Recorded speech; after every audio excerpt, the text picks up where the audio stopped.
are back. A new week of We Are Sober podcast. Hello, everyone. Welcome back to the live stream show. We do obviously have a special guest tonight that we would love to introduce the atheist community to, Overprotected Atheist. Thank you, and we welcome you There we for go. joining There us she this is. evening. Thank you. Like, of course, it's not a one-time thing. Obviously, you're always welcome back because I Okay. just shoot everyone, the stream link. So if they have time, they can pop in. If not, whatever. Um, but for the most part, pretty much we host this between Justin and I, and we always like to get to know new people, especially people that are fresh, just putting out like content or have been doing it. Just not necessarily trying to have an interview, but just, whatever you want to talk about, whatever you feel free of sharing, then we're open to that. Yeah. Okay. So Justin, how are you? I'm doing good, I think. Okay. I don't know, what's this space over here now? You changed your name now. I What did. part? Yep. Or Rollin? I did. Or I'm the artist formerly known as Russ Burton. there you go.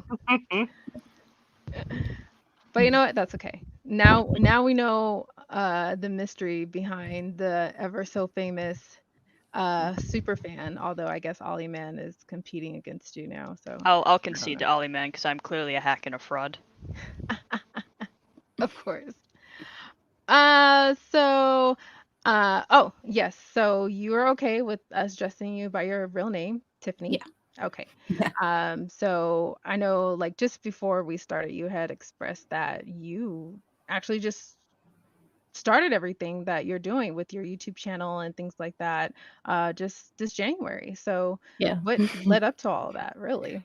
Um, I left the church 4 years ago, and when I first left, like I started like a blog and wrote some stuff down and did that for I don't know a couple months, but it never really picked up anywhere because I wasn't really a part of any communities at that point because I had just left, and so I ended up getting rid of that. But yeah, I was just trying to figure out like what I wanted to do. Like I'm a stay-at-home mom, so I don't really have much to do right now because we're all stuck at home with corona and my kids are in school online all day. So Mm-hmm. I was like, you know what? I'm going to try this atheist thing because I really wanted to do it and I didn't think that I would be good at doing like video stuff, but I'm actually a lot of people like my stuff more than I thought. So yeah.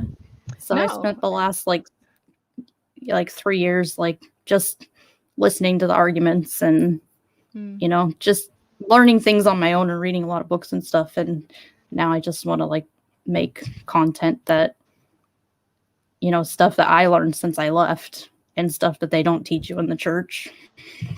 Yeah, of course. I oh, I'm sorry. You were gonna say something, Justin, I saw.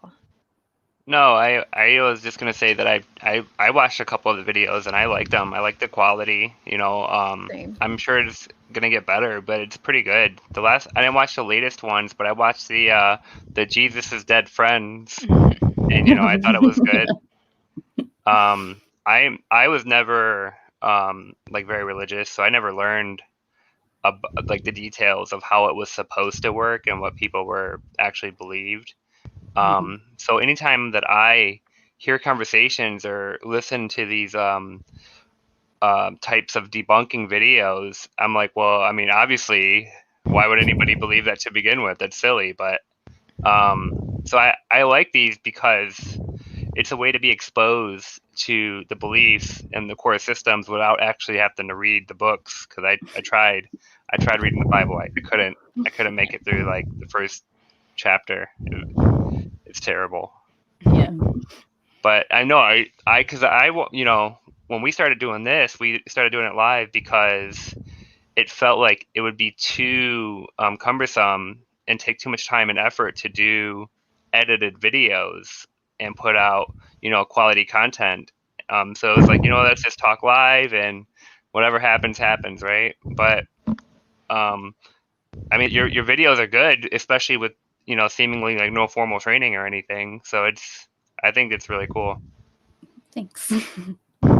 No, definitely. And I can confirm, people in the chat, I'm not the one that's Wendy because I had myself muted this whole time. So it's either one of them. Okay. Just Think it was saying. me. Um no, I agree. Like I know par- for me, because unlike Justin, I used to be religious too. I more recently than you came out of it, maybe almost close to 2 years, I would say.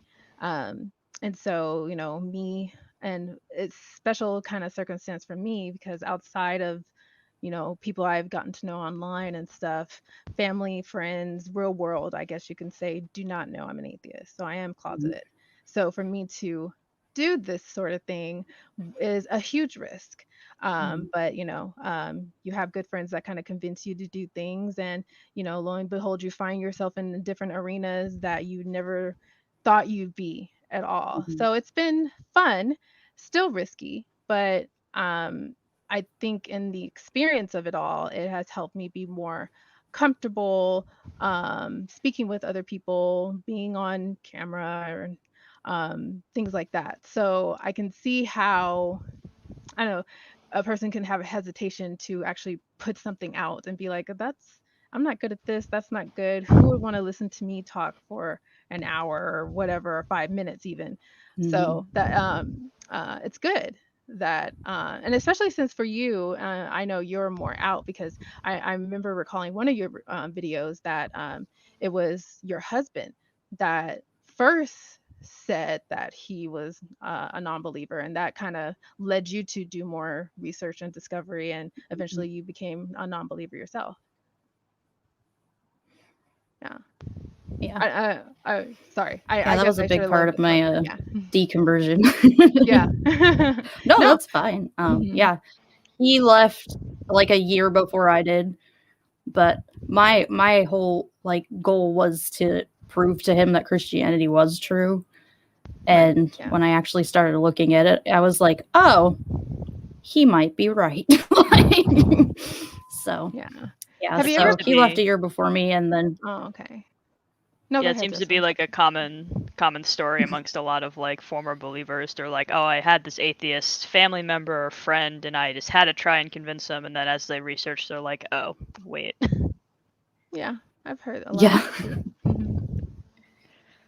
Well, I was Uh, very like stuck in my ways because like when I first started researching, like I just did like Lee Strobel, and, Josh McDowell, and all those people that like back up Christianity. And for a long time, I waited to actually get into like the academics and stuff. So, hmm. but then once I did that, it was like over. I think I was like done after 6 months of just looking at stuff. I'm just like, I can't lie to my kids, and I'm not going to do this anymore. So, Yeah, I think some part of that, especially when you the whole do your own research part, is the way search engine and information in general is organized online is that it leads to confirmation bias, and it perpetuates it because it will automatically bring up information and results based on what you've researched before, what you looked at before. So it's almost like you're an uphill battle of finding the correct information because it's the algorithms are feeding you the same stuff that you already believe, and they're yeah. designed to be that way, to keep you going through the content. So it's easy to see how somebody who would find information that confirms their biases, especially early on, and a lot of people would have just given up and said, well, everything that I found confirmed my beliefs. Now I'm going to double down and push back and never look into it again. Mhm. So it does take that drive to want to learn and really really get at the truth, or whatever we can consider the truth, but to kind of push through that initial barrier and keep digging. Yeah. No, I agree.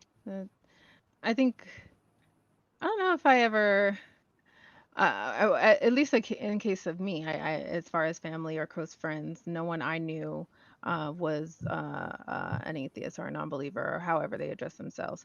Um, Mhm. so it was something I guess I kind of stumbled upon, and then for a while thought it was interesting, and for a while silently questioned here and there. But then the ultimate push was like a event in my life that kind of just altered a lot of things moving forward. And Mm. so for several years, it was a consistent struggle to really fight between all of this. It's like, oh, I'll just accept being a believer because it's easy, because it's comfortable. People, and you feel like this is right because within this bubble, Mhm. that's where you have support, that's where your family is, that's where love and all that stuff is. And this is on this side is all foreign, so where do you fall?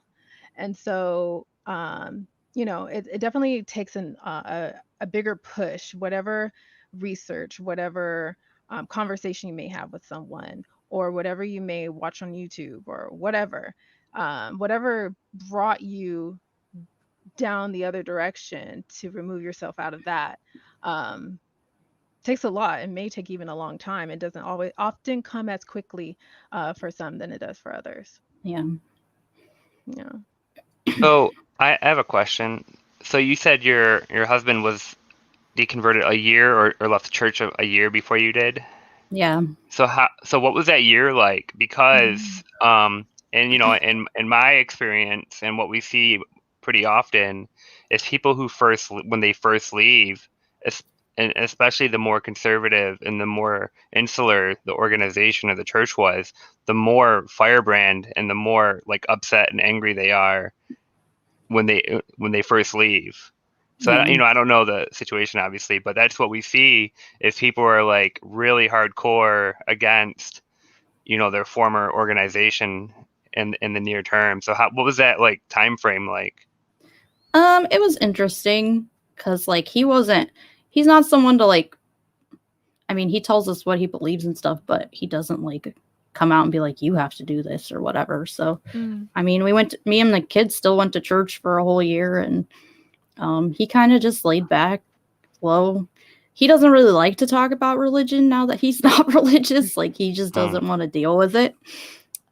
So, yeah, that's kind of where we're at. But I know it's hard for him because his parents are they're a very close family. And every time we go over there, like, his mom is like super religious and she always wants to like talk to him about it. And he just wants nothing to do with it. So, but yeah, that Yeah. year it was an interesting year. And I don't know. I think if I hadn't left, things would have been much different. The struggle. But Yeah. yeah, but no, I think me leaving actually was good for our marriage because we struggled that whole year. And like I thought things were gonna go south real fast.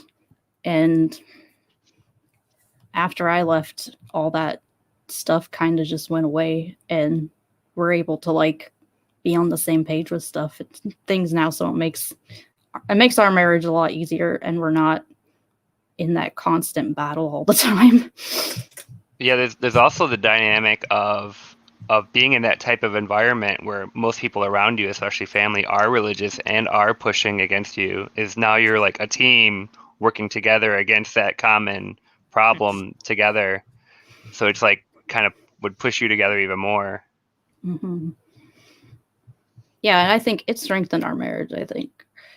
Because if I had stayed in the church, I think it would have gone the other way and we would not be together anymore. So, Yeah. Yeah. but I Yeah, mean, it worked out for all of us. it's tough if you believe the core beliefs and in the message, and the people, if you believe that the people you care about are going to be tortured or whatever, and you're going to go off into heaven and they're not going to be there Yeah. for eternity, it's kind of creates some problems in the real world. Yeah. Oh, So yeah. I can Especially see that. especially like you mentioned, you both have children. Yeah. So I can only imagine the type of, influence that each of you wanted to bestow upon your kids. Hmm. Obviously, you both have positive and want to do the best for your children, obviously, but the perspective on life and how, if, going down this way, and how certain religious aspects of things kind of alter a person's behavior in situations and things like that, and also maybe on the non-religious side too. But obviously, those heads would bud, and it's. Mm. I will say, not all relation are. Well, I wouldn't know personally, but not. I have seen or have friends that are in relationships that happen to be non-believers, but have spouses that still believe. Mhm. Maybe not to any sort of super radical religious way, but they do believe or they do have that faith, and they've managed to still work or keep it going or keep the marriage or relationship going. So, that's still an idea, but I'm glad that for you and your husband and pretty much your family as a whole, you both now have a stronger bond now that you've both Mhm. come out of it. And that's good that you were able to still stay together. Yeah. Yeah. And I think it would have been harder too if we had separated, because I was like super into it and my husband is like super skeptical. So Hmm. I think my kids would have struggled a lot with that too, because we would have been very opposites on extreme ends of things. So Yeah. Yeah. So is he involved in the same like almost like academic level pursuit of all this and learning the arguments and the counter apologetics and all that, or he just says no, that doesn't make sense. I'm just gonna go watch TV. yeah, Yes. when we first both of us decided we weren't going to be Christian anymore, we watched a lot of like Apologia and um, Atheist Experience. He said that was a big one that helped him come out of the church because it got him thinking. And Hmm. like, I think he's always kind of had doubt in his mind ever since he was a kid, because he always was like, this doesn't make sense. But his parents are like, they're super religious, but they're like super academic too. Like they're Mm. really smart people, like Mensa smart people. They would like do puzzles and stuff, like game puzzles and books and stuff, like for fun all the time. So they are like super smart, but they just have this deep religious core that just kind of drives him crazy. Cause he's like, if my parents had never like been in the church, they would be staunch atheists because they are so smart and they like get arguments and stuff. But they've just decided that this is what they want. So Yeah, I think that once you get on the other side of it and you kind of let go of those beliefs, especially things that you were indoctrinated with, it's hard to understand why people that you see that are like really intelligent and rational and logical and every other aspect, you're like, how can you possibly even believe this, or why did you start believing this? But it's we're just not rational creatures, not all the time and not about all things. None of us are. We try to That's be, true. but and then once you get so deep into something and it starts to like you build your whole world around it, it's hard to apply that logic and reasoning to it because there's so much pushing back. Yeah, just So Yeah. it's watch just any. easier. Yeah, it's easier to just keep going with it. I was saying, just watch any like street epistemology video or something. You just hear the person kind of like, "No, I'm not sure, but I'm 100% certain." That doesn't make any sense. Well, I'm 100% certain, but I'm not sure, and you're like, "That nope. doesn't make any sense." And it's like, "Would you accept this for anything else?" No. Then why would you accept it for like the most important thing Oh, ever? And that's they're like, always the line. "Because my parents taught me." And they're like, "Well, if your parents taught you something, does that mean it's true?" Well, no. But like other people, they're taught, and it just kind of goes on and on. Where you're just like, Hmm. how do you Yeah. not like connect the dots, and like Yeah. are things not interlocking correctly? And it's just like, It's yeah, cognitive dissonance. It's Yeah. just two completely Mhm. separate yep, like mind frames and realities that you're living in. Hmm. Where you walk down the street and you go about your day as if the laws of physics are the only thing that determines everything in the universe, but on the other hand you go to church and now miracles and magic and 6,000 years and hmm all that other stuff applies, and you're and God you're is the somehow living exception. in both Yeah. worlds. Yeah. Their God is the exception, and nothing else is perfect in Yep. this world but Him. So yeah, that it makes sense, and at the same time it doesn't I only say that because, I used to be there too. So, Yeah. but yeah. Yeah, I'm I, I'm reading a book called Finding Purpose in a Godless World, and this guy kind of like goes through like a primer of like kind of everything that like drives people to religion. Like everybody wants there to be a reason for something. Like, if you get cancer, why did you have cancer? It's because, oh, maybe someone in your past life did something bad, or maybe like you were Hmm. a bad parent at some point, so that's why, or like this is the universe or God trying to teach you a lesson. It's like, no, you just the statistics say that there's a 20% chance you would have gotten cancer because of all the factors, and you just happen to fall into the unlucky 20% that got it. Like there's no reason, there wasn't like a person who inflicted it upon you. You Hmm. got it Hmm. because that's just Yeah. your And lifestyle or sometimes, just anything like that. Yeah. yeah, and sometimes it's not even negative. Yeah. It's so it's so toxic to where that idea that, oh, I got cancer because it was God's will. Like they switch it and make it a positive. Like there's a Yeah. reason that God took me down this road to have cancer because I'm supposed to be a good reflection or change someone else's life. And when I die, Yeah. it's going to be meaningful. And I'm Yeah, and then like, there's the that's flip fucking side crazy. of You have that where cancer. if the person doesn't fulfill that kind of like standard, they somehow failed at like having cancer. Like, oh, you're not positive enough. Like you should have taken this bad thing that Yeah. happened to you and been inspiring to everybody. And it's I like, failed to well, have cancer.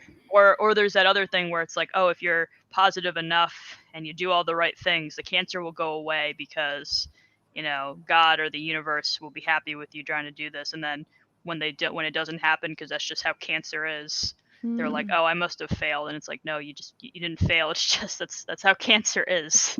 Yeah, I mean, I think it's mostly because we're really bad at statistics, like in general. We're really bad at it, like as a species, and we seek like some sort of cosmic justice where everything has to be fair and make sense, Mhm. on like a very simple, um, a world, like just a way of looking at things without digging into the math and the science and all that stuff. We just want to be able to intuit the answer Mhm. rather than actually understanding what's going on. And all of that stuff just comes from like our evolutionary, like you know just how we evolved from humans. Because like if there was a rustle in the bush, it was much better for you to just assume it was a tiger than to like investigate to try to see what it was. Because if you were right, you got eaten. If you were wrong, then okay, it's a squirrel. If you ran away, you escaped a tiger. If you ran away, you escaped a squirrel. There's only one of those where it's a bad outcome, and that's if you go and investigate. So it's like you might as well just not investigate, or you might as well just assume, it's bad, or you assume things. And we have this idea that like, well, we're agents. We want the world to have agency too. So if a tree branch falls on me, well then the tree meant to do it for some reason. And it's like, no, it just fell. Like it has nothing to do. The tree was not mad at you. I did listen to a talk that it was funny that you mentioned tree because I think it was like a Sam Harris discussion or something about free will and consciousness and all this. It was pretty bogged down, but it was like, if we ever have a fully like real understanding of consciousness and how it emerges, and we can simulate it, and we can get to the point where we can kind of like say that people are just, the laws of physics determine your actions, and you don't have free will, and it doesn't really make sense to begin with. But we get mad at people because we assign them agencies, but we don't get mad at a tree. Well, like you said, we do, but not as much as we would say if a person hit you with the car. We would get more mad at that person than we would if a tree fell on you, at the tree if it fell on you, because we determined that they have agency and they could have done otherwise. They could have not hit you with the car, and so we have this certain expectation that they could have done something differently when that Okay. may or may not be true. I mean, we That even makes do sense. that with inanimate objects. Like, have you ever like had a car that like not work and you get mad at the car as if like, Oh yeah. how dare it? Like, I do that all the time. So I'm not even gonna like call anybody Yeah. out because I'll just call myself out. But it's like getting mad at your computer and getting mad at your car and getting mad at your like Yeah. everything. Yeah. And just being like, There's how dare they do this? It's like it's a computer. It's not choosing Yeah. to do this. It's just it's got something wrong with it. Yeah, no, that's funny because every time, like, my mother used to always say this, and she still occasionally says this too. Like, there would be like maybe one of us got a flat tire, or we were You didn't pray hard enough. running late somewhere because we couldn't find something at the house. Yep. Therefore, we were late. But you know, if we had left 20 minutes earlier, that accident could have been us. Therefore, God saved us and blessed us and blah blah blah blah. Yeah, you couldn't find your keys, Yep. and so I you couldn't weren't find in my that keys, and oh my intersection. gosh, Yeah, this yeah, yeah. accident where I was gonna be happened. Therefore, God. Okay. He Yeah. moved your keys last night because he knew. I didn't put it in that same spot that He the Lord told me he to. couldn't have just stopped the accident from happening altogether, but he Oh yeah. decided to choose Yeah. somebody else to crash into over you. Like the miracle of being the only one to survive a plane crash. It's Oh like, God. yep, Yeah. great. I'm Yeah. thanks. I'm the miracle. 300 people died, but I survived. That's good. Let's go Thanks, spread the God. good news that I'm still here. Thanks, God. Oh, that one Yep. kills me. But yeah, it's a lot of stuff like that. Like, well, it's I think I might have said it before, but it's kind of like that pattern seeking and when we see it in really extreme cases, like people who are paranoid and see like everyone's out to get them all the time, we do like the same thing just at a lower degree, where it's like, oh, if the Bible falls and it opened to this page, it was trying to get me to read this. It's like, no, it just fell to that page, and on this You particular said that date last you week. happened to read it. Yeah. Yeah. That's what you were saying last week. But like same thing. People, some people will be like, oh, I hear my name everywhere, so I know people are watching me. And it's like, no, you just maybe have a common name, John. So you hear your name a lot. But Yeah, Rollin. yeah. Oh yeah.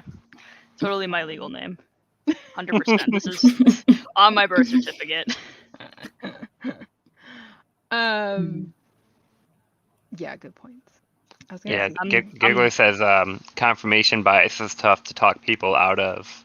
Yeah, it's because they've built a pile of they've just added more and more onto their foundation through that confirmation bias, and you're now when you're attacking their foundation, and they've just piled on evidence and arguments and points and emotional reasoning and all this other stuff that they've just piled onto their core beliefs. It's hard to break through to that because you're going to change their whole world, their whole life if you break through. So there's built-in emotional defense mechanisms for it. oh, absolutely. Which actually, I'm curious about, Tiffany, because I know you had expressed that, for about a year, you and your husband struggled, but trying to understand your own personal struggle is definitely different.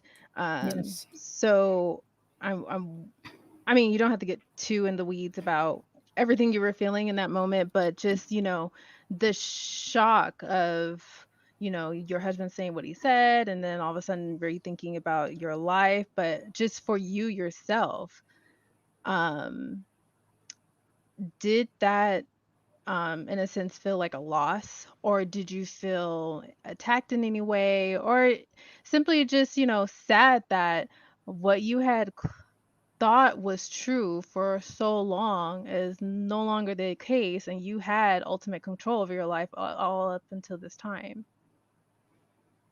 Yeah, I think I was in the angry atheist stage at first because it was very like I had believed it and I believed the people who told me. Like I believed all the adults in my life and I thought that they had, looked at the arguments and they knew this was true because they had looked into the arguments. And when I actually looked at them and realized, oh, most people in the church don't actually look at any of this stuff. They don't know all this stuff is out here that says like, these things didn't happen in history. This is all propaganda for this tribe that was around back then and how they were just trying to fit everything into their own narrative. Mm-hmm. And yeah, but it was actually kind of a relief after a while though, because like I feel like I could be more curious, and I love history and I love like religion. Like I took a bunch of religion classes and stuff like when I was in college and in high school. So like being able to learn the history and the like religious background of the Bible was like super interesting to me, because I mean, that's stuff they don't tell you about in church, and like how it went from, you know, a polytheistic religion into a monotheistic religion, and how it changed over time. And even like the New Testament and the Old Testament, like they don't always fit together the way that Christians claim they do. So Yeah. I think it was eye-opening, but I went through my angry atheist stage, and now I'm in my, like, I can breathe and I can explore, and I don't have to be stuck in this bubble anymore of like, you have to stick to the Bible, because that was like my whole life. And like everyone in my life told me the same thing. Like after my husband left, they're like, don't look at anything else but the Bible. And that really upset me, because I'm like, oh, if I can't look at stuff outside the Bible to make sure that it's true, there's like a problem here. So Yeah. Yeah, it's bizarre that even like the most like obvious things are kind of glossed over. Like, why do we celebrate Easter with bunnies? It's like when you know the reason, it makes sense, right? But like if you don't have extra biblical sources and explanations and the historical reasoning behind it, it just makes absolutely no sense whatsoever. It's like, you know, Jesus died a couple days ago and he's coming back, so we're gonna hide some eggs. You guys in or what? Like, it never made sense to me until I got older, and and I knew it had to do with like fertility holidays and stuff like that, and being merged into the religion. So it makes sense, but like when you just think about it, you're like, what does this have to do with anything?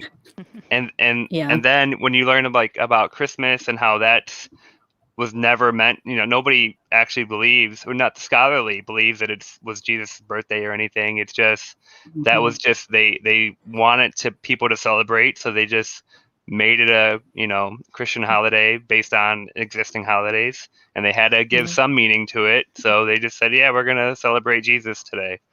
So it's like, and these are very easy things to look up and to find the history on this, but it's like part of society. It's like we're doing it, but you're not allowed to question why we're doing it. I can't even like wrap my head around wanting to understand these things that you're seeing and that you're taking part of and being involved in, but then being told that you can't even look it up. It's the devil or people trying to play mind games or trying to lead you astray from the church and doom your soul or whatever reasoning they're giving for it. But yeah, it's, I don't know, it's bizarre. I think it's not so much well, yeah, that's a component as far as, looking outside of the Bible, is, the devil trying to trick you into believing in the natural world. You should not trust the natural world, because, the devil has hold of that. So if you stay strong in your faith and pray and do all this other stuff, then you won't have that temptation.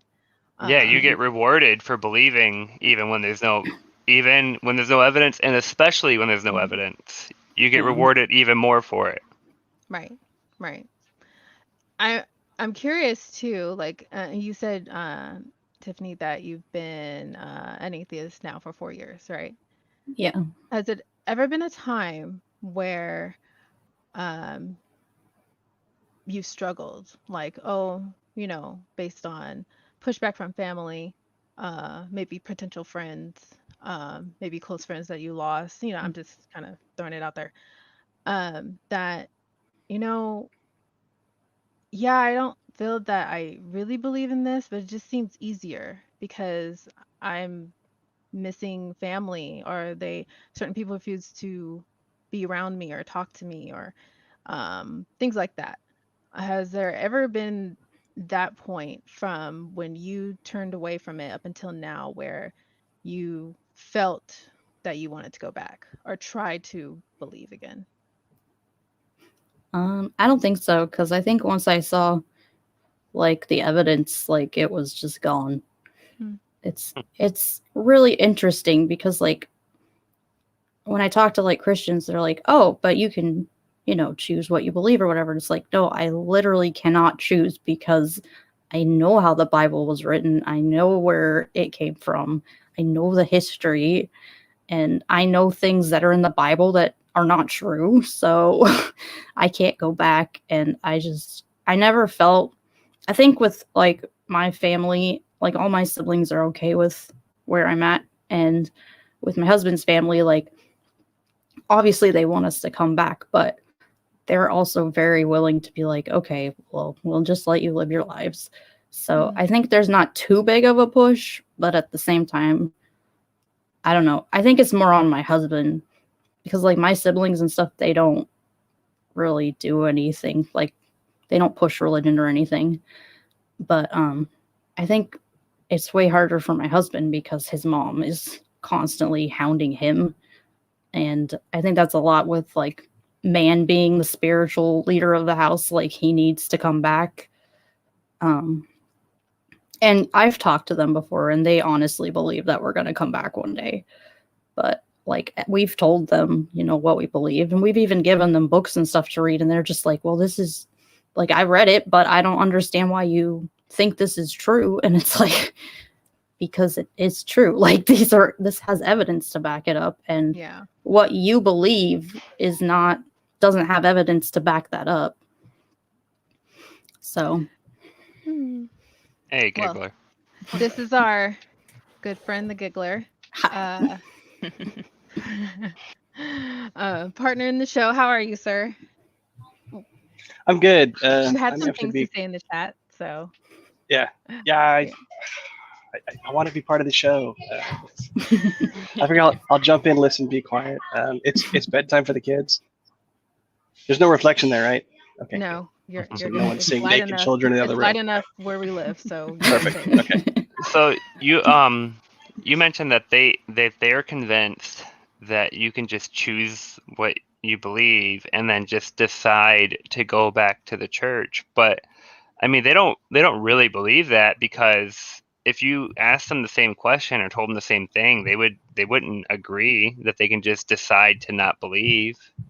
I mean, they might say that, but they won't actually believe it. They can say that they choose to believe because of these reasons, but that's not. I mean, they're not being honest about it.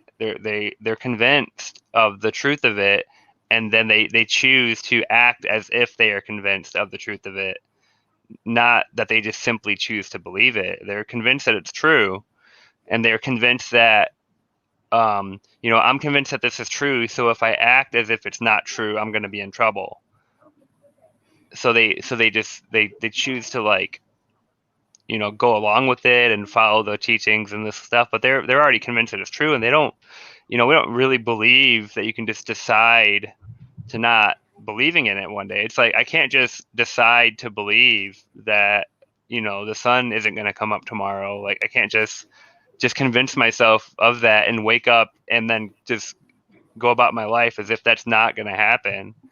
Like you don't just choose these things. And I think most people know that. They just can't understand, or don't want to even try to understand why you could believe differently than them. And then because then you'd have to contend with the reasoning and logic behind it, and that's that kind of doubt is a problem.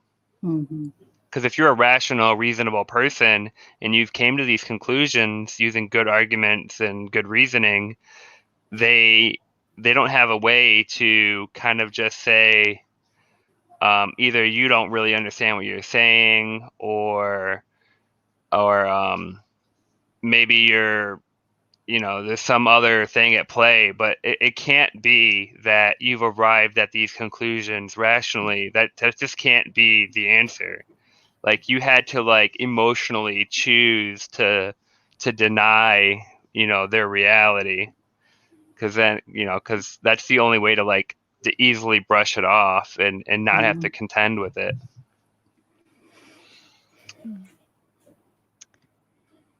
Yeah, you see that in the SC conversations where the people are like, you can almost feel them trying not to realize that their belief in whatever karma or God or whatever is doesn't make sense reasonably, so they just kind of keep repeating, or they just say like, oh, I don't know, and it's just like, if you take a second and think about it, you might not want to think about it, but Mhm. it's like, sorry, it's that's what's gonna happen if you sit and think about it for a bit. Yeah. Yeah.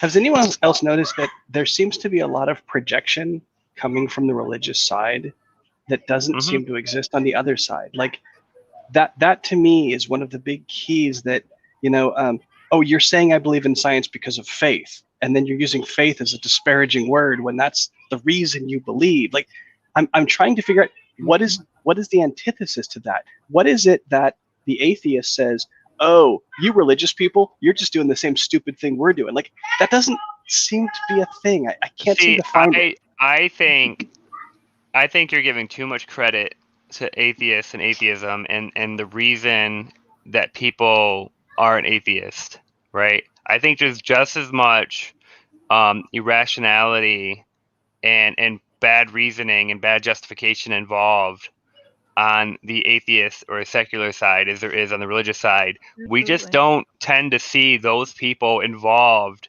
in these academic level debates, or online debates, or these online conversations. Those are the people just that are in the comment section saying, oh, you're stupid and you're a sheep and you just blindly follow magical Yeah. sky It's daddies, and basically they just get ignored. major group is on the fringe. They have that fringe. That's the fringe. Yeah. So it's my sample size could be the problem. Yeah, well, Well- I mean, I don't know like the ratio or if there's like a significant number of people, but I've just seen a lot of bad arguments as to why people think that they're being more rational and reasonable, and they've came to their conclusions in a more intelligent manner than the religious people have, but their arguments are just as bad. I think I think what maybe Gigo's trying to say, like, I've seen that come up either on the Atheist Experience or like random Twitter things where people just say, well, you just have faith in science the same way I have faith Mhm. in religion, so Mhm. why are you attacking faith as like a way to come to conclusions and stuff? And it's like, Yeah. well, no, you're saying we have faith, but if we actually explore what faith means versus what we mean, we don't have faith. And they just might mean like, you believe in it because of these reasons. Like, okay, like, yeah, I might believe in the principles of science. That doesn't mean I have faith in the principles of science. Or maybe you could say you have faith, but actually you mean believe. And that's because, if you say, I have faith that Jenna will show up for IFWAS every Thursday. It's like, well, do you really have faith, or do you just like believe based on evidence that Jenna has always been on IFWAS, so therefore it's likely she will be on IFWAS next week? So it's But like, I think yeah. the number of people who actually spend time thinking about these things in that way is a lot smaller than we tend to think, because we're in this community where people tend to think about these counter apologetics and arguments against the religious arguments. It's not like, I don't think there's that many people that are actually doing it, No. compared to what we see on a daily basis in our communities. Hey, Malty. So there's a lot of people out there that may be atheists or not believe, but they don't really put a lot of effort into their reasoning or justifications for it. They just say, "Oh, you believe in magic, you're irrational. I believe in science. I'm a reasonable person." You know what I mean? And that's as deep as it gets. I trust the scientists, and you trust the religious leaders. I'm better than you. Yeah, I mean, that Um, was probably me. Like, if anyone really asked, like, I was just lucky in that I didn't really live in any sort of environment that was like super pushy about religion. Like, I went to church, I got confirmed and all that, but like, I didn't pray before bed. We didn't pray before dinner. We oh, you're a terrible supposedly, child. yeah, we just didn't do like, and also I believed in purgatory, and like, I was like, well, only really bad people go to hell, and I'm pretty sure I won't be that bad, so I'll just go to purgatory, and like that's fine. But like, I didn't like. I know at some point I did believe in God because I like would like pray occasionally, or I would write stuff in like a journal that would imply that I was like, oh, God will help these people do something. But then like in law school, I think I found like the traditional wife or something, or the transformed wife, and I was like, these are terrible, and that eventually led to like all of the atheist experience stuff, and when I just started listening to everything, I was just like, all these arguments make sense, and like none of this makes sense. So I guess I'm an atheist, but I lived life as if I was anyway. If someone tried to argue with me on religion, I probably would have spewed nonsense at them, not really having thought about it, because it just wasn't a part of my life, like, you know, any sort of degree. But now I'm perfect and I don't make any mistakes whatsoever as a skeptic, so, you know. Absolutely. Super skeptic. I'm curious. I think we have half a dozen or so atheists here. Is anybody open to becoming a believer should evidence present itself? Or are we like hard set against, I'm not going to buy that nonsense no matter what? Well, so Sorry. I'm sorry, If it you. was good evidence, then yeah. If, you know, God appeared to us all and it wasn't like a hallucination, and he was able, like, he always, every time we answered a prayer, we got like someone talking back to us who like had a coherent conversation, and someone else was like, yeah, I do the same thing and I get the same conversation. It's like, and there's proof. It's kind of like we can't not believe it if it got to a point where we'd be convinced. We can't just say, oh, I'm not going to believe it anyway. Yeah. Right. I think they're varying degrees. Like, just as you said, I agree with you, Roland. Like, if, you know, a God presented himself and you, everyone here could see him, her, they, whatever, and they, you know, exhibited the same conversation that we can all hear and, you know, reply to, then sure, okay, yeah, I believe in God.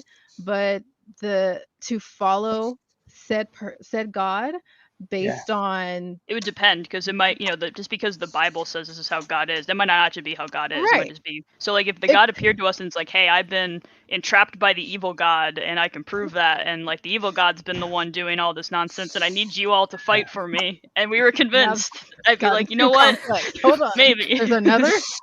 That's often a distinction that Christians asking you that question don't make between would you believe the thing exists and would you worship the thing? And they seem to think those two things are synonymous, where it's like, whoa, I might be convinced it exists, but I'm not going to worship unless it's the only way to get my ass out of whatever horrible torture might be involved. Well, their question, the question is loaded. When they say, would you believe, what they mean is, would you believe everything in the Bible is true? Would you become like me?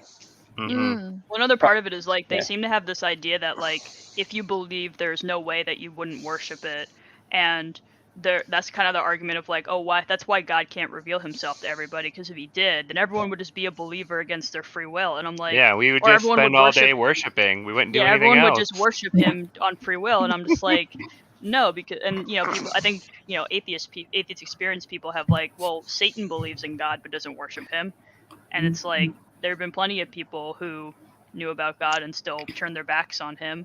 So it's like, just because you believe in God doesn't mean that you are going to worship him necessarily. So if he did reveal himself to everyone, he was exactly as he was in the Bible, doesn't necessarily, I mean, I guess some people might, just so they don't have to go to hell, but everyone would believe him. Yeah. I can easily see believe that there is someone. Yeah. Sure. Sorry, go ahead. It's just, it's my atheism kind of rearing its ugly head. Is first we need to, when you say God, we need to have definitions and reveal itself. And what do you mean by that? And all of that. So, I mean, if you could say, I cannot imagine waking up tomorrow and having the fundamental understanding of reality change that much, that that physics and biology and everything just was a joke. Well, that's how religious people feel when we talk to them and we argue against their apologetics and their reasoning and what they believe and their, what they were raised to believe of how the universe works. We're literally trying to tell them the universe does not work the way you think it does. But we both have cell phones. So? That's just God doing it. God controls the 5G, Multi. No, the vaccines control the 5G. 5G is the devil's work. I'm sorry. 4G is the God. No, 6G. The LTE, 7G. So once we reach 7G, we will peak. We will get peak godliness. Mm. 7G, 6G. Oh, we're screwed. So I mean, Oh. Multi, in the same way that you're convinced that you have a relatively decent understanding of how the universe works, or that you accept the scientific consensus of how the world works.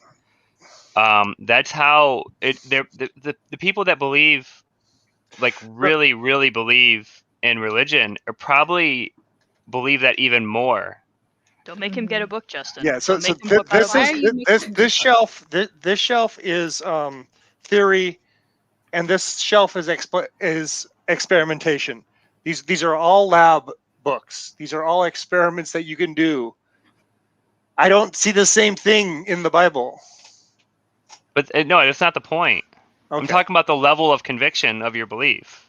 Well, It has it's also the nothing to idea do with, with like, it has nothing to do with the available evidence. It's what you're convinced of. It is interesting because I took us off on this side the- trail when I said if you became Wow. convinced, and we started focusing on what would the evidence be. But Well, we could set the idea of evidence aside for a second and say, what if you were convinced? And now Well, so because that you were is how convinced. I am convinced, is by being shown the evidence. So let's Mhm. assume I you guess had he's just trying to sufficient evidence. get past the point of what it was and just say, Yeah, you're whatever it is, convinced. you're Again, convinced. I'm Yeah, whatever it is, sorry, you're convinced. Yeah. You're Yeah, we're just- convinced God exists now. whatever would Are you worshiping him for the because he purpose exists of this, and he wants for you the to? purpose of this argument, you Cradle have to be atheist. convinced. I don't know what that is. It doesn't matter That's a if you good don't know point. what it is. It's just whatever it is, you have been convinced. Multi makes a good point. Prophet of Zod just did a video about this, and it's this notion that if I woke up tomorrow and all of science, as I understand it, stopped working the way it did, and there was a voice in the sky and a finger from heaven, would my best conclusion be, oh, everything I know to this point has now changed, or maybe I had some really bad pizza last night, or the stuff I was No. smoking wasn't what I thought Yeah, it was. those- when I said What's my best conclusion? Yeah.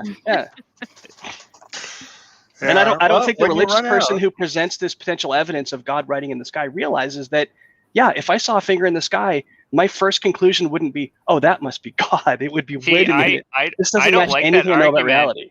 I don't like that argument because we're assuming that we're going to be able to differentiate between like a hallucination or something and what we remember as being accurate reality. People that get dementia or start like losing touch with reality, if they're schizophrenic, they don't start becoming irrational and go, oh yeah, maybe I'm crazy, maybe I'm the one that's messed up. No, that's their new reality, and they start believing in their perceptions. Well, I mean, yeah, if I think you're just talking and believing in God. Let's see. No, maybe not. Maybe not. I see it now. Last Friday. I see the flaw. Go for it. Last Friday, the Christian co-host on a different channel. We don't need to talk about that. He said some things about, he had some personal revelations. He had some family issues that went on that gave him reason to believe.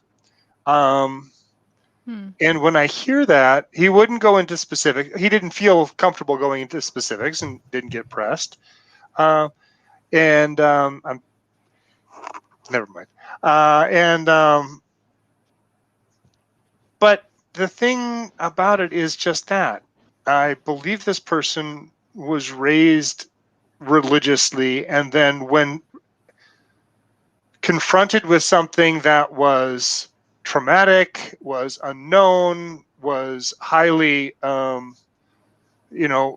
really got to the guy, yeah, that's where you're going to go. And maybe I would go, to the immunology shelf when, my immunology book, when I'm trying to understand why they want me to give the COVID vaccine, because I want to understand how it works, instead of, well, a authority figure told me, so I'm going to do it. So if any missionaries ever ask Malty, does he know about the good book, he'll pull out his immunology book and say, yes, I do. This one's good. Yeah. Good book. Shall we talk about B cell and T cell differentiation? Oh, You have time for B cell and C cell. I was on vacation on Friday. Did Dan do the experiment of having a Christian Yeah. co-host? Okay, I told him it was a bad idea. We're having Did you- Christian. We've got a few more. We're On gonna trip have The one whole tomorrow. month. It's the whole month. the whole month. Oh wow, The whole month. Um, Yep. Giggler, you were not that the convincing. magical month of April. Yeah, conceit Big April Fool's Giggler. joke. Giggler, you failed at convincing him that this was a bad idea. I didn't try to convince him. I just poked fun at him. He It didn't backfired, go choose. He didn't choose to ignore you. You just didn't make good enough arguments. It's I funny. So I think the person Dan picked was the same person who was in a video that my Discord Christians and my former D&D server sent me. Like one of the videos that he sent, he kind of made this whole like lofty thing. So when I saw him again, I'm like, I'm pretty sure you were in that video where I just kind of watched it and I was just like, yeah, you say all these things, but you have nothing to back it up. He was talking about like what hell was or something because that was our conversation at the time. And it was like, hell is a space outside of where God is or something. I'm like, can you prove any Well, of where this? is God and where's like that any- space? Yeah, Hey. yeah, Wow. There's too many questions there. yeah. You just look up. Just look It's at up there this. Just look somewhere. at the trees. Look at the Right. trees, Jenna. Why But do yeah, muons? Yeah, something I'm gonna go back on and is I saved the conversation I had with them before I left the server because of just other things, and one, I'll be ashamed of myself for being a terrible SE person because I was just really bad, but also like just trying to mesh through those arguments. And I think eventually one of them just was like, even if none of this is true, it has made my life so much better. I'm just like, you could have done it without the God stuff and thinking that like masturbating and having sex outside of marriage is terrible. Like he could have had that too, and done all the good things that you say you done. It's not the worst argument. It's just not. It's not a good one. It's not the worst. Not the Well, that's worst. like one time my mom was like, I guess she was talking to her aunt. They're both like, religious, but they're not like, fundies or anything. But she was saying like, yeah, like some of the bad things, like a lot of the bad things that are happening, I think it's really fallen away since people have stopped going to church. And I'm just like, it might be community. I don't know if it's necessarily church, but also like there's a lot of community stuff, and it's not only because people have stopped going to church and like life has actually gotten better. Like I think they were talking about like school shootings and stuff like that. I'm just like, I don't think Yeah, not that's going to super church common. is the reason for that. Since we took God out of schools, so now Yeah, the school shootings. It's a super common argument. yeah. Yeah. I mean, I think there's a Unfortunately. legitimate concern about loss of community and church and Sure. filling the void of church as a community center. Yeah, I mean, well, like I Mhm. was even thinking of like, people saying, oh, churches have these great communities, and I'm like, I'm thinking back to when I was in college, and I was like, even in high school, it's like I was in a couple of clubs, and like, I was really bad at being social, but like, people were like dating in the clubs, and they were like best friends, and they sat each other at lunch, and they hung out afterward. Like, I hung out with the commuters, and I wasn't even a commuter, but we went to this one lounge. You always go there. There's always someone there. You would talk all the time. You'd watch like. And none of it was coached in religion at all. Like there was Yeah. barely any talk of like religion or anything. Like you can make these communities. It's just churches have it easy because they have the community, but they also like provide the great big answers to the world, or they provide answers to the big world and how scary it is when stuff like that. We have a question in the Hmm. chat. Raise your hand. Multi, do you understand what this person is trying to ask? Because I've read it like 3 times and I'm not even sure.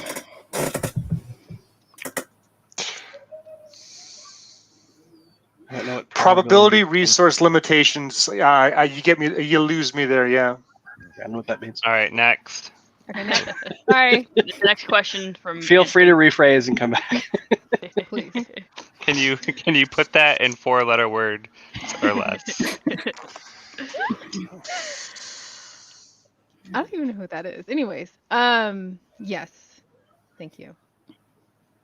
I was telling someone today that just like you were saying that there's a value to religion as a community. Mhm. Clearly, we're social species. That's something we need. And so there's this desire to like have, like they were talking about like a secular church kind of thing, right? Church of Yeah. atheism. And I'm like, yeah, the problem with that is it's one of those things where like if you just if you just look at it, communism looks really good on paper. Like you're like, yeah, this makes sense. Everybody just takes what they need and people give what they can. But every time you put it in practice, it doesn't work because somebody has to wind up being in charge, and that person winds up wanting a nicer car than everybody else. And that's what would happen with the whole church thing. But Sometimes. I want that pool. Okay. It feels, But I don't know, it feels like a, and I don't think that it doesn't start off that way, but when you're just given more and more resources to handle, more opportunities are available to you, and it's hard to say no. I don't know about a secular church. It's tough because how else we have to build some sort of community centers. Community centers? Yeah. Okay. Yeah, that's what my suggestion was everybody who is an unbeliever who needs that like church community feel should start like a frisbee golf group where you get together on the weekends and you go out in the grass, you throw the frisbee around like that. That seems like a good thing. A lot of work. Why does it have to be equated with the church? We have that. Oh, do we? People are doing this virtually since COVID happened. More and more people are doing things like this. We have conversation. We're hanging out. We're virtually passing the frisbee to each other when we talk. Like we are interacting in a way that's not only safe for us right now, but we're interacting. We're having some type of social connection when we can't physically be around people just yet. So I don't understand we're why talking about. We're talking about outside of COVID. The way I would see it was like if what you was talking about is like kind of just having like lecture series that are like about kind of like the because churches give you that feel good feeling of like, oh, we're doing good and we're making the world better and we're gonna go to heaven and everything's gonna be great and we understand what's going on in the world. And I guess like sometimes just atheism itself can't really give that. They can't say, oh yeah, there's an afterlife and everything's fine. So, but if someone wants that feeling, it has to be sort of what is the like you need this like the feel good aspect of it. And I guess you could do that as a secular church, but it'd have to be like not wooey and some sort of purpose and some sort of drive, some sort of reason to be there if you want it to be as impactful as church, I guess. I don't know. I think that is an okay and fair point, and I understand it. But why does it have to be a wait when we could actively feel good and do better now versus, oh, I got to wait until I die in the afterlife to feel good and better then? Yeah. It's like it's because I look on it on the perspective of certain minority groups that have been consistently waiting on change to happen and consistently have been told certain so and so things are coming, and right now it's not the time, or right now it's not a good time to have that conversation, or right now we should not have to have this conversation because such and such is happening and this is more important than that. Like that's bullshit to me. People continue to consistently wait for that good thing and then it never happens. It's a big advantage that religions have over secular groups is religions get to say, don't worry, it'll happen after you die. And then nobody gets to complain it hasn't happened yet because by that time they're dead and it's not going to matter anymore. That's what a lot of people were saying on SE. Again, I keep listening to SE stuff, but they're saying the same thing. Like, oh, I guess I'll find out when I die. It's like, you really want to wait till then to figure out if you're right or wrong? Like, why don't you try to determine now? Because I guess it really depends. Because like some people, they believe in God, but they live pretty secularly anyway. They believe in science. They believe in like human rights for everybody, and they kind of just do the feel good parts of the Bible. So it doesn't really matter too much. It's not like they're depriving themselves of that much by believing, because they're just going to, oh, whatever, I'm, just going to live my life fine. And so it doesn't really matter kind of at the end if they realize they're wrong, because it's not like they missed out on life because of their religious beliefs. How is it that we live in a world where if you took just the average person, forget the religious right for a moment, but just the average person, and you said, do you really believe a virgin gave birth? Do you really believe a person rose from the dead 2,000 years ago based on these writings? They would be embarrassed to say yes, but also they would affirm they believe these things. Like, well, I understand like some people are true believers, but I feel like a lot of people, they kind of know the jig is up, but they're I don't know, it's weird. Not necessarily, because from the medical perspective, if a person that was told or presumed to have this like life-threatening cancer, a life-threatening condition that would disable them in some way, or they'll die in such and such months, even if they did end up dying maybe years later when they were given the notion that, oh, in 6 months you'll probably be dead, but they lived an extra 10 years and then died, that's a miracle. That's not something medical science or any doctor saved them from. That's not any type of prescription they saved them from. They attribute that virgin birth, they attribute that miracle of Jesus rising from the dead and resurrecting to modern times of what miracles are to us in the medical perspective. They lived 10 extra years when they were told they were going to die in 4 months or whatever. They survived that accident when statistics show that people that got in that same accident did not live, but they did. Yeah, that's the I've whole got- thing. It's like people say like, "Oh, it's a miracle I survived cancer." It's like, well, actually, we looked at all the statistics of everyone who survived this particular cancer and had, similar, lifestyles as you have. It's probably like there's probably a percentage we could find and be like, or it's 10%. Like that's still pretty low, and it's pretty lucky that you ended up in that 10%. But there's still a 10% chance, and like, you could have been the 90, you just happened to be in the 10%. Doesn't mean it was impossible. Even if it was only 1%, it's like, all right, that's still 1% of everyone who gets it, and it's like that's. It sounds special, but it's like no, you just got lucky and fell into that probability instead of the other one, but they count those as miracles. I've got two miracle stories from my life. One of which I couldn't even tell you without tearing up. That I know if I were a believer, please tell us. I would attribute this to being God did this thing. But just mathematically, I know that there's lots of people in those same situations, and yeah, 90% of the time this happened, 10% this happened, and it was a luck of the draw thing. And for me to think God was, oh, the good thing happened for me because God kind of screwed the other guy over then, didn't he? It seems selfish. It seems wrong. It seems better to attribute it to, yeah. Well, the way I see it is like, say you're walking down a sidewalk and you trip over something.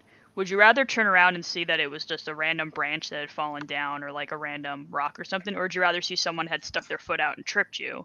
That's kind of like how I feel when everyone's like, "Oh, God gave me cancer to teach me something," or, God killed this person to save my life, and I'm like, I'd prefer that it was just something that happened as opposed to someone purposely set it out this way.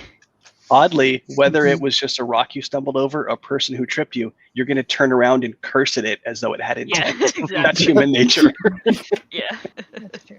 But again, it's like, part of you knows that the rock didn't mean to do it. Yeah. You just kind of are mad at it anyway, but like, Yep. Oh, but that rock had a mind of its own. Yep. Purpose. Devil got a hold of it. I know we're usually running a little long. We usually keep it like close to an hour, slightly under. Tiffany, any final thoughts? We like to talk. Sometimes Yeah, between that's these fine. two they fight, but it's all. We have to with love. separate Giggler and Multi sometimes. Yeah, that's why I'm. In You the know, middle. It's I for noticed, reasons. Jenna, you had me next to Multi, and then you put yourself in the middle. That was wise. For a reason. Yes. Look at logical, plausible, probable was just doxed me in the chat. I saw that. Who the hell is this? He was on the thing with Pine Creek the other day. Like he was trying to get Pine Creek to come back to Christianity. Oh, yeah, And I'm on my other account. yeah, I'm You're not on Multi's Falcon? no, I'm on the atheist-community account. Wow. This person. Anyways, we cut her off. The response to him was okay. Sorry. Please go ahead, Tiffany. I'm sorry. yeah. Thanks for letting me come on here. If you guys want to come check out my YouTube, it's youtube.com/Overprotected Atheist, and I'm on Twitter too, so you can follow me if you want. And yeah, thanks for letting me come on today. Of course. No, Yeah. again, like you're always welcome to come back. Yeah, please. we're on every Thursday, same time, and sometimes we have a topic, sometimes we don't. Sometimes we have like a guest like you that we try to let talk more about whatever they want, but most of the time it's just we're just hanging out and talking, and people jump in and we talk about whatever comes up. So it's yeah, you're welcome to join whenever you want. Okay. Thank you. Do we have a link to the channel somewhere? It's like you don't pay attention. No, I don't. I'm not good at that. Links are in the description, Giggler. Gotcha. I'm Description. there. That's why I have the thing there. Tell you where it is. Jenna spends all this time putting all this information in the description, and nobody reads it. You know what? Fuck it all. Sorry. I apologize. No. Thank you. We're close. We're cool people. That. I don't Why do know act if like you get to that? decide if Claim you're we cool make. people or not. Sorry, that was inappropriate snorting. We sometimes yell at each other or fight or whatever. So it's all in good fun. No, but yes, of course, very appreciate you coming through. Like the little description bubble said, links are in the description. If you want to support Overprotected Atheists, please do so. You definitely do have very interesting and insightful content, and it's obviously it catches the eyes of people. So we want to definitely have more people reach out to you, follow you, continue to do the good things that you do. So thank you, and it's very much appreciated. Per usual, we do have an after show in our International Free Thinkers Discord. So please, if you're not already there, folks that are watching, you can follow us there. Septuological tiny.cc/IFDC. That's where we will be. Can't talk. Of course, you can find Justin on Facebook and Twitter, and of course myself in those same locations. Mr. Multi, my good sir, and partner in crime of the nonprofits. You are premiering this weekend. Is that accurate? Yes, there will be a episode premiering this Sunday that I'm on with Johnny P. Angel and J. Mike from Axioms on Trial, as well as Laura McGee. So, yeah, it'll be a fun time for all. Yeah, I never really listened a lot to J. Mike. I have maybe on one occasion. I think it was on Tart where they had a debate for a minute, but no, he was it was very interesting the conversation when I listened to the recording. So yeah, very. I listened to a couple of his conversations with like some physicists.